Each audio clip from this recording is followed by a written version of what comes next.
I'm John. And I'm Shelby. Thanks for joining us today. Now, I have a confession to make. Shelby, I have trust issues. Yeah, you do. Wait, what? You're supposed to act surprised. Oh, okay. Try again. I have trust issues. What? No, not you. Better? Much worse. Anyway, all right, I think the reason why I have trust issues is because I found so many people just aren't trustworthy. How so? Well, there have been times where I trusted people with information and then they told other people. So this middle schooler walks up to me and he's like, John, do you have a crush on Serena?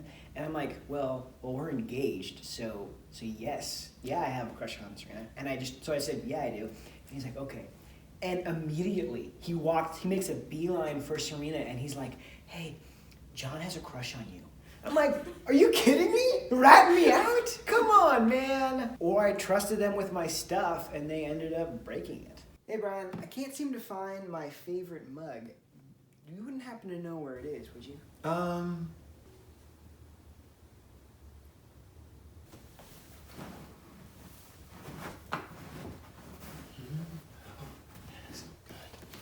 Perfect. No. I've been lied to, stolen from, cheated on, and I think the easy conclusion is that people just aren't really trustworthy.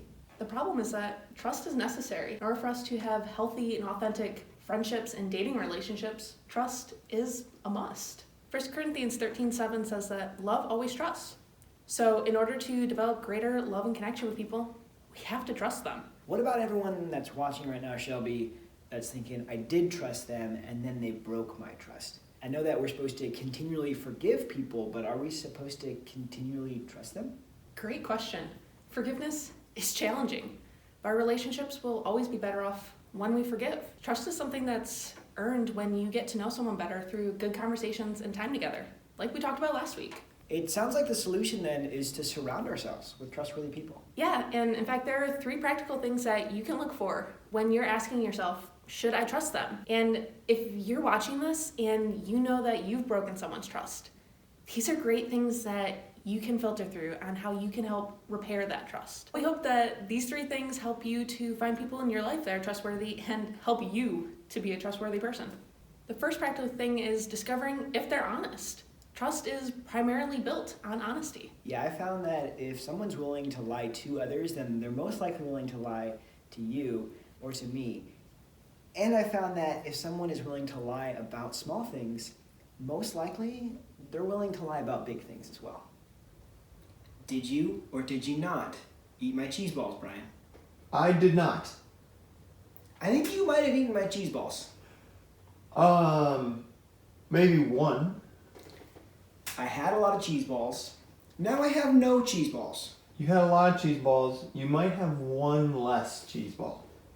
The problem, Brian, is that you have a lot of evidence against you. It's written all over your face. I don't see it. You don't see it. Nope. All right. Have you seen my mug, by the way? So what you're saying is a trustworthy person tells the truth even if it costs them something. If you see someone tell the truth in these situations, it's a pretty good sign that they're trustworthy. All right, I think I got one, Shelby. What are you thinking? Something else that really tells me that somebody is trustworthy is if they say they're going to do something, then they always do it. For me, it's a huge trust breaker when someone commits to doing something and then doesn't end up doing it. It really feels like they let me down. Yeah, Jesus' brother James said it this way: let your yes be yes and let your no be no, so that you do not fall under condemnation. So watch to see if people follow through on what they say they will do. That could be a commitment they make or something that they said they would do. Another thing that a trustworthy person does is they own up to their mistakes. They don't try to hide them. Bodie, did you poop in the kitchen? Yeah, we're all going to make mistakes. We're all going to mess up. But if somebody is able to own up to that and come clean on something before I find out that they did it, major trust builder for me. Exactly. And sometimes you might need to own up to something that is going to break the trust you have with them. But owning up to it, that puts you in a better place to restore that trust later. What I love about these 3 things is that they're really practical things that we can do to not only look for someone to be trustworthy, but to be trustworthy ourselves. Thanks for watching this week. Just a little bit of a spoiler for next week. We are going to talk about a relationship, a friendship ender, so you don't want to miss it. Tune in next week.